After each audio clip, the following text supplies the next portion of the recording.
Special report देख रहे हैं आप। देखिए 11 दिनों की मैराथन मंथन के बाद बीजेपी ने 48 नवनिर्वाचित विधायकों के बीच से आखिरकार वो एक चेहरा चुन लिया जो दिल्ली के मुख्यमंत्री की कुर्सी पर बैठेगा।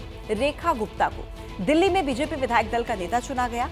8 फरवरी को चुनाव के नतीजे आने के बाद सीएम पद को लेकर लगातार कई नामों की चर्चा चलती रही, लेकिन बाद में रेखा गुप्ता का नाम भी मुख्यमंत्री पद की दौड़ में शामिल हुआ और आखिरकार तमाम चेहरों को पछाड़ते हुए रेखा गुप्ता सबसे आगे निकल गई। प्रियंका गुप्ता जी को विधायक दल के नेता के रूप में चुना गया।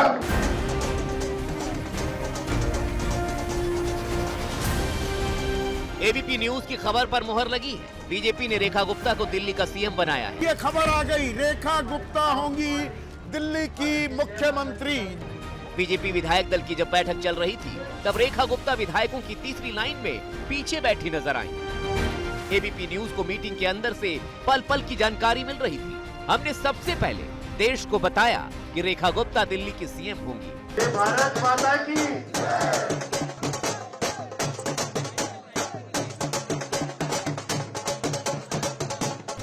रेखा गुप्ता शाम को जब बीजेपी विधायक दल की बैठक में पहुंची, उस वक्त उनका कॉन्फिडेंस हाई दिख रहा था। बॉडी लैंग्वेज बता रही थी कि उन्हें ही दिल्ली की कमान मिलने जा रही है। विक्ट्री साइन दिखाकर रेखा गुप्ता ने इशारा भी दे दिया था।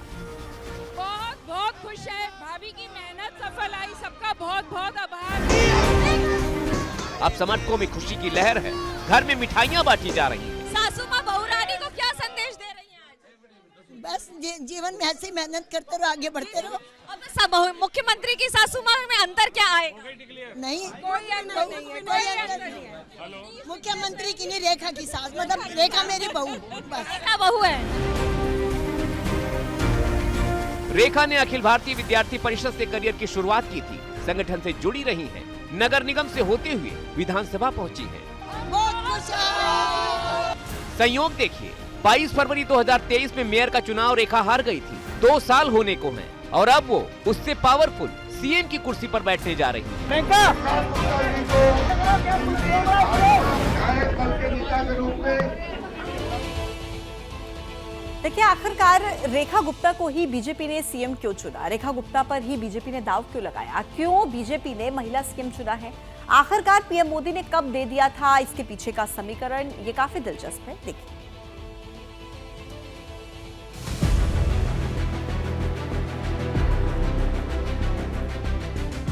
रेखा गुप्ता के नाम की चर्चा पिछले कई दिनों से हो रही थी।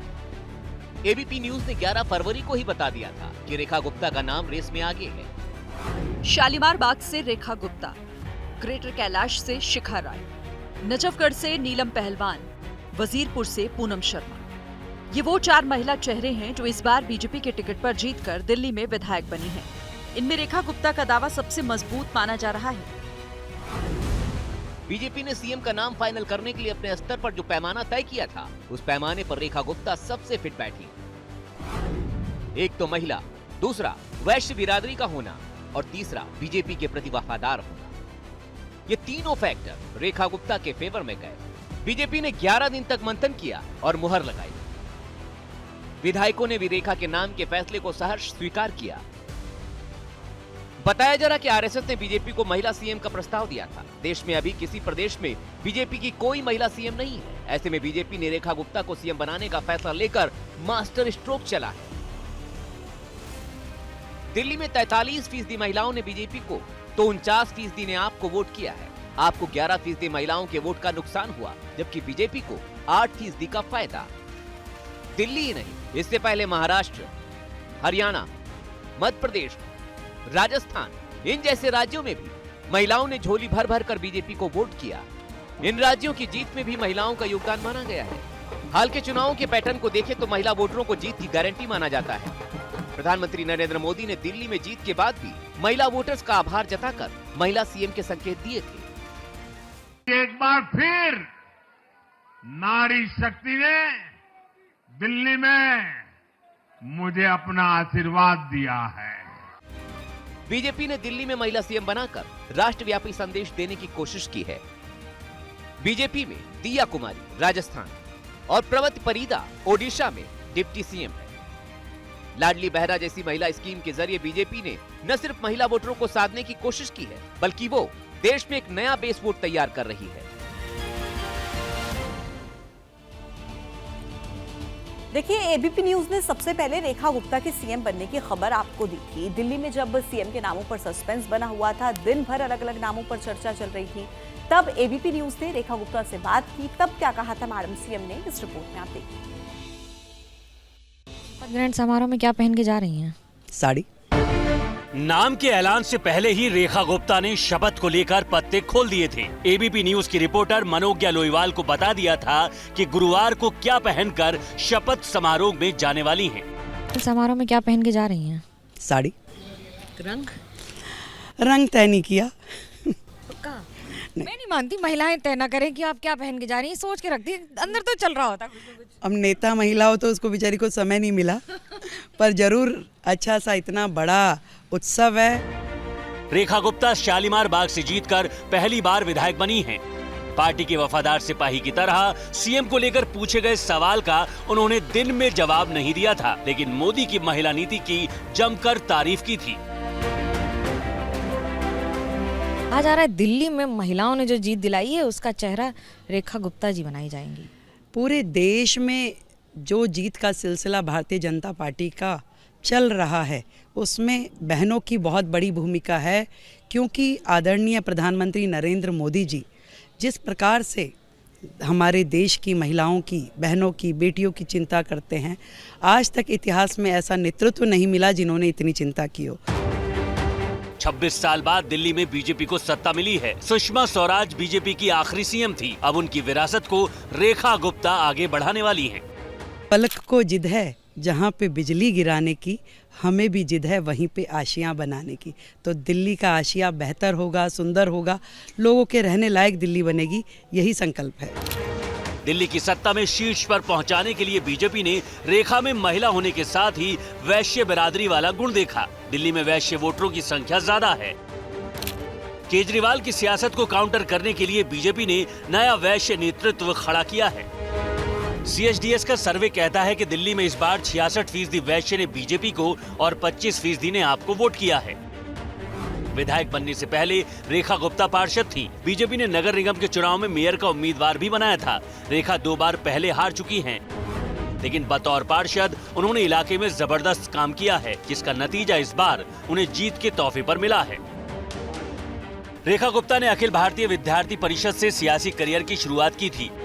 दिल्ली यूनिवर्सिटी छात्र संघ में सचिव और अध्यक्ष का चुनाव जीत चुकी हैं।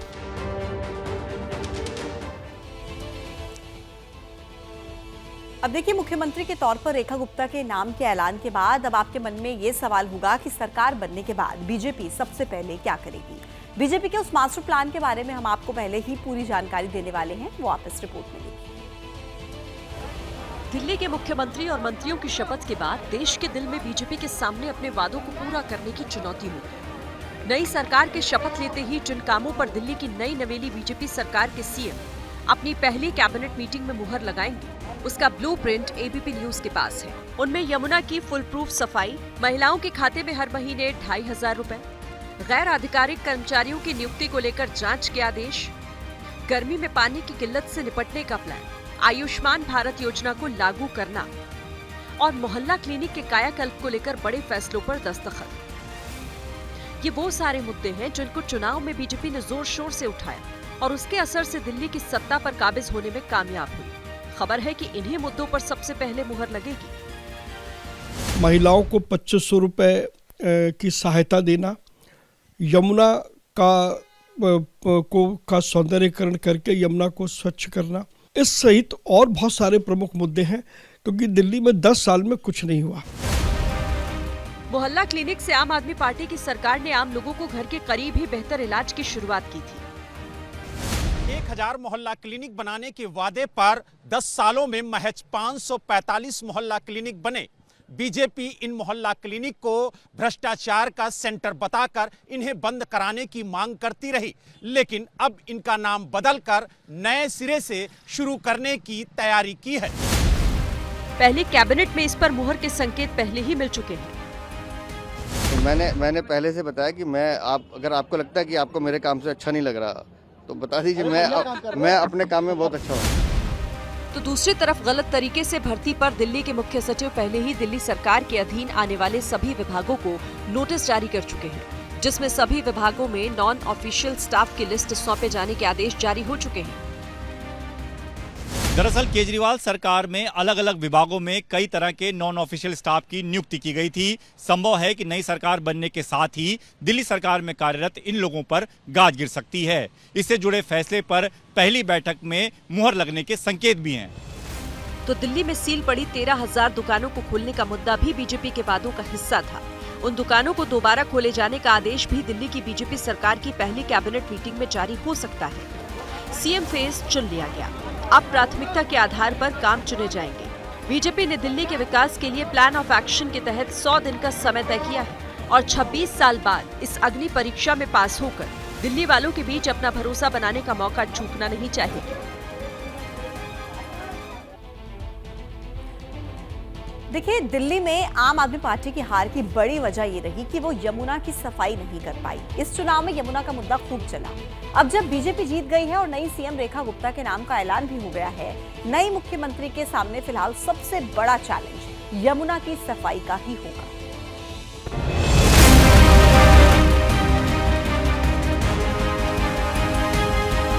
दिल्ली में सत्ता परिवर्तन का सबसे पहला असर यमुना किनारे दिखा, जब मैली और काली यमुना में trash schemer, water weed harvester और ड्रेज यूटिलिट क्राफ्ट दौड़ते नजर आए।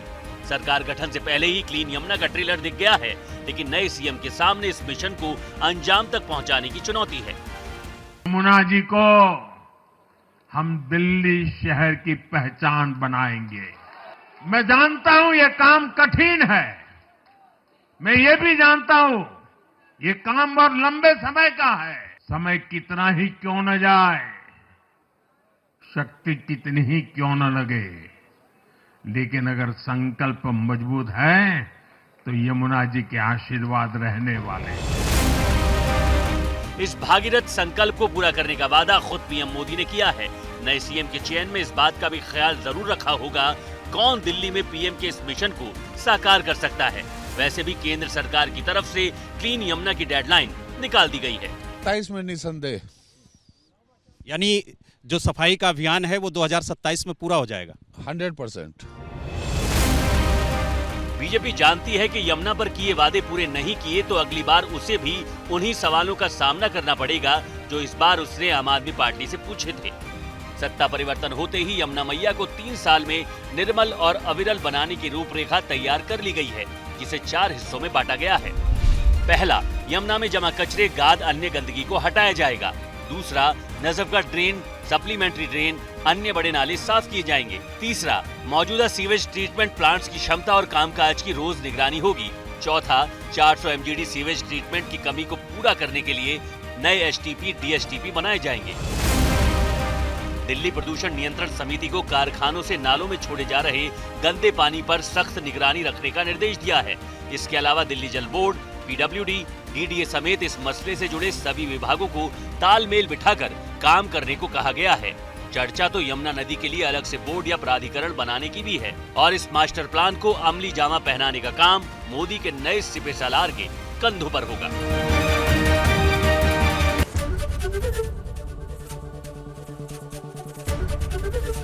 एबीपी गंगा, खबर आपकी, जुबान आपकी।